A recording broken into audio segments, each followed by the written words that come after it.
I got to get this story in. And I know I put a lot of content today, but I was active, I was up, and I needed to play a bit of catch up.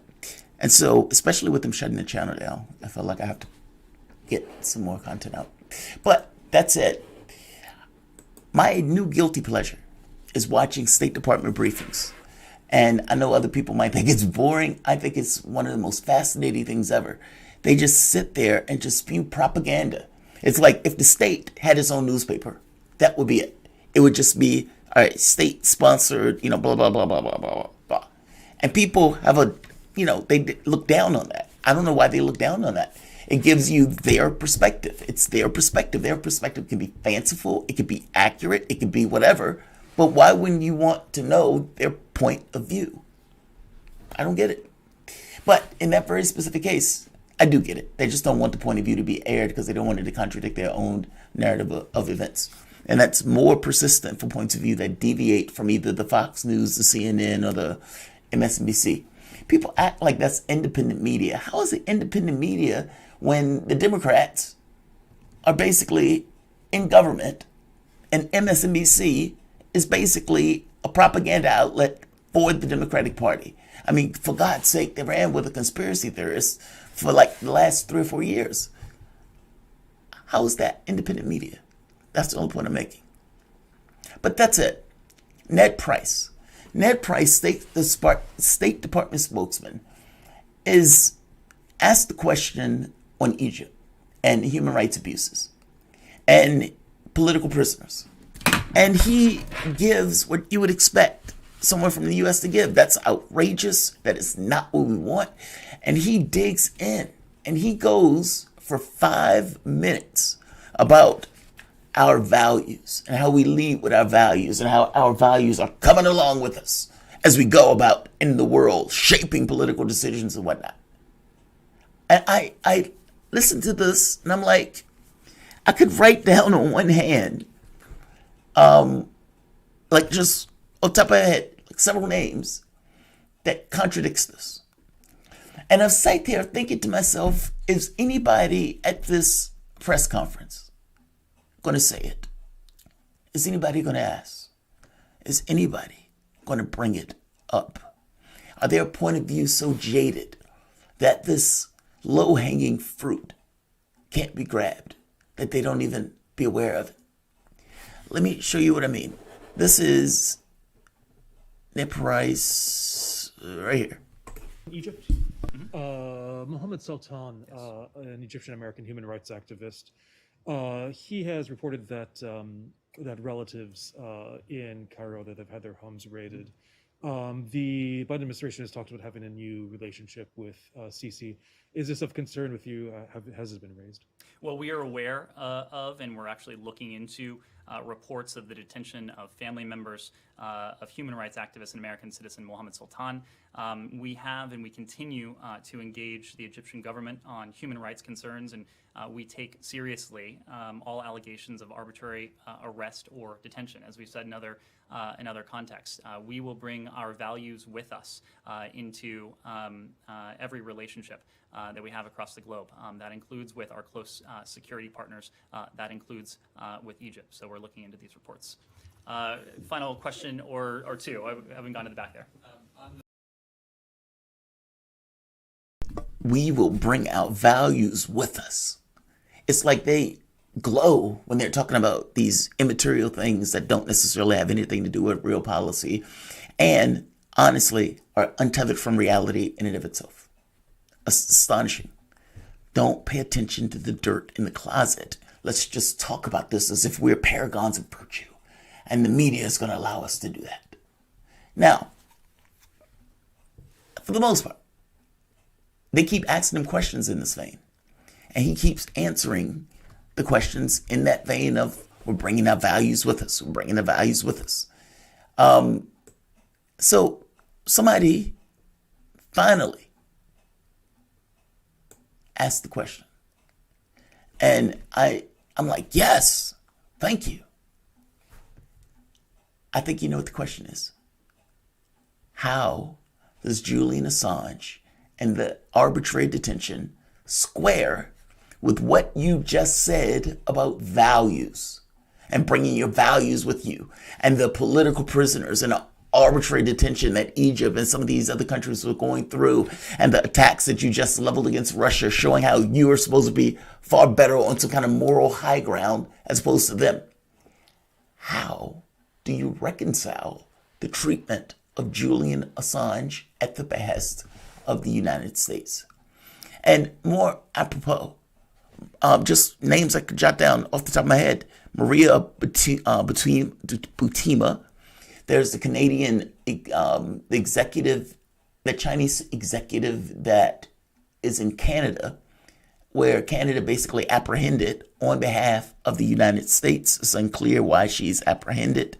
And honestly, we have 5% of the world's population and 25% of the world's prison population. That, in and of itself, is a travesty. Yes, it's domestic. It's a travesty nonetheless. And by the way, the torturing of Chelsea Manning. They put Chelsea Manning in prison for an arbitrary amount of time. They could have just kept her in perpetuity. There was nothing to stop it. Nothing to stop the judicial system from doing just that. If as long as they thought there was a chance that she could break, they could keep on trying to break her. It's an arbitrary detention on its face. And at no point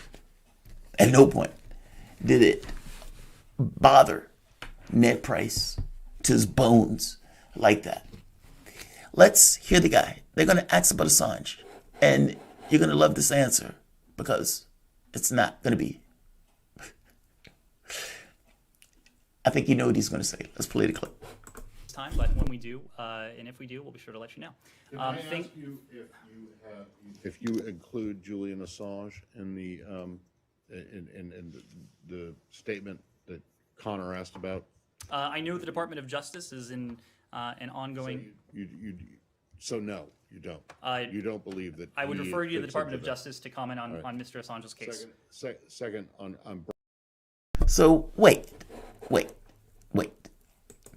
You go on a 5-minute tangent about freedom and justice, and we're against arbitrary detention. We don't like it when there's arbitrary detention. We fight for human rights. We lead with our values. And then you're asked a question of Julian Assange and you fold like a cheap suit. Yeah, you have to talk to the Department of Justice on that. That's a legal question, meaning it's a flexible point of view. Like, we lead with our values, and if things don't necessarily line up or contradict those values in the way that we've operated, we just change the designation of that thing to not be included in whatever it takes to lead with our values. I mean, that's astonishing that he just blows that question off like that. There's no courage in that at all. Just Department of Justice. I'll leave it. Well, there are other names you could have asked. Like I said, Maria Butima. I mean, the way they treated that woman, they act like that woman was a spy. They act like she was a sex spy. I mean, they ruined that woman's reputation. They attacked her maliciously, and kept her in this kind of prison for months on end. And yeah, I'm not going to belabor the point. I think you get what I'm thinking of in this. Julian Assange, for him, doesn't count. And that's astonishing. He's been basically tortured in public view for years. And when he finally gets out of the embassy, he gets thrown into a jail cell, into Belmarsh prison, in a petri dish of COVID-19. And we're supposed to take you seriously about the involuntary detention? The man is basically dying in prison. And he's dying in prison at the behest of you. His only crime was telling the truth. And think of the world that you live in when the crime is telling the truth. At the end of the day, though, your point of view and those kind words about leading with your values are undermined by the glaring fly in the ointment, if you want to call it that. That is Julian Assange. Lead with your values, my ass. You lead with your values insofar as those values don't inhibit you getting what you want out of a particular situation. If that means squeezing Assange, you're going to do it. If that means saying, I'm not going to help the Saudis, but I'm going to help the Saudis, you'll do it. If it means telling people you're going to get them a $15 an hour minimum wage and that you're going to fight for because they're heroes, and then you back away from it at the first hint, whiff, smell of opposition, you will do it. You will clearly do it. Tell people 2,000 and then snatch it away. Say, here's 1,400, and then snatch that away and say, okay, I'm going to get rid of this for 17 million people, but the rest of you can get it. And then you're going to celebrate as if you kept the campaign promise. Look, I guess my point is there are ways that you could do that where you could try to use basically the politics of it as opposed to actually getting to the real reality of it. In this particular case, often the real reality of it never lives up to what they say it is. And it's so rare. And when you point that out, because you can listen to these press conferences, there's always going to be something there where they say that is fanciful. Fanciful. And that's one of them. We have black sites where we were taking people and torturing those people. We were grabbing people off of sidewalks in foreign countries, putting them in vans and dragging them away to be tortured. I mean, I'm trying to get across to you the shit that we were doing. For him to come out here and say, we believe in freedom and justice and democracy, et cetera, et cetera, et cetera. It's nonsense. It's nonsense. And by the way, the murder of Soleimani, how does that fit into the human rights stuff? And I know he's going to say, well, that was Trump. Whether it was Trump or not, it's really still under the auspices of the United States. You're arguing from a perspective of the U.S. What about the other people in Iraq that were murdered? When Joe Biden took office and he did that airstrike, well, how many people died? What, 11, 18? I forget the exact number. All of them were Iraqis. All of them were Iraqis. And then you have the comically ridiculous situation where he attacks them in Syria, a sovereign country that the United States has no claim, has not declared war on, and Syria has not attacked the United States. But basically you attack Syria because nobody basically cares that Syria gets attacked, because it gets attacked so often. And that's sad, and that's profoundly bad, like horrible. But they attack Syria. And then they say, all right, we're going to attack this group that's allied with Iran. And then when you read it in the New York Times, it makes the point of saying, we're not even sure if the group is allied with Iran. But the very point of saying allied with Iran and then attacking the group allows the political theater that whether they're allied with Iran or not makes it look like something has happened to go against Iran. And that the United States has to respond, that Iran has to respond to the provocation and to the emasculating, we hit you, we attacked you, and what are you going to do about it? It's a tit for tat. Whether it's allied with Iran or not is almost less relevant than the fact that the world has just seen the United States attack something that they keep saying is affiliated with Iran. Iran, in this case, need to tact in order to keep its certain degree of level legitimacy, that they can have teeth and that they can bite. And those are things that they have to do in order to maintain a certain degree of balance. And yes, if the United States escalates, it will get worse. But let's just be very clear that it's the U.S. escalating. The U.S. pulled out of this agreement. I kept saying the moment, within no time, they were going to forget who pulled out of what, who did what. The only path, and the honest path for the U.S., is to get back into the JCPOA, to get rid of the sanctions and go back to the deal. Make adjustments if you want to when you guys are talking and everything else, but let's just be very clear. You need to start there. And no self-respecting country would ever take the U.S. up to change the deal when sanctions were put on in this kind of blindsiding fashion by the Trump administration, despite the fact that Iran was living up to the agreement. Yeah.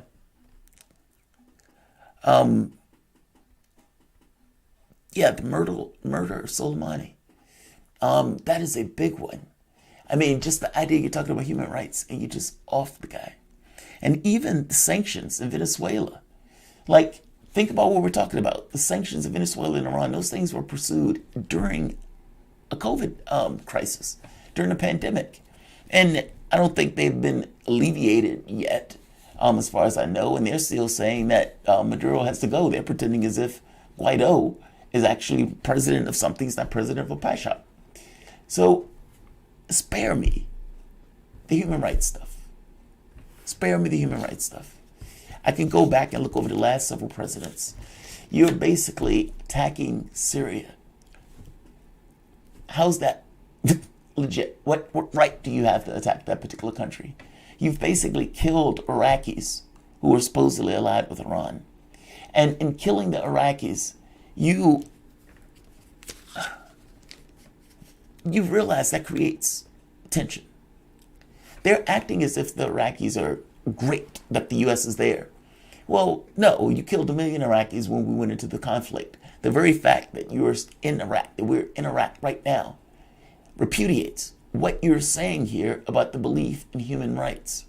The fact that Obama spread those to 7 wars, with all of the killing and murdering that you can think of, especially the Yemen war, which was a genocidal war that we continuously backed. I'm making the point that how do you make this argument about human rights when you have this much blood on your hands? Like, share, and subscribe.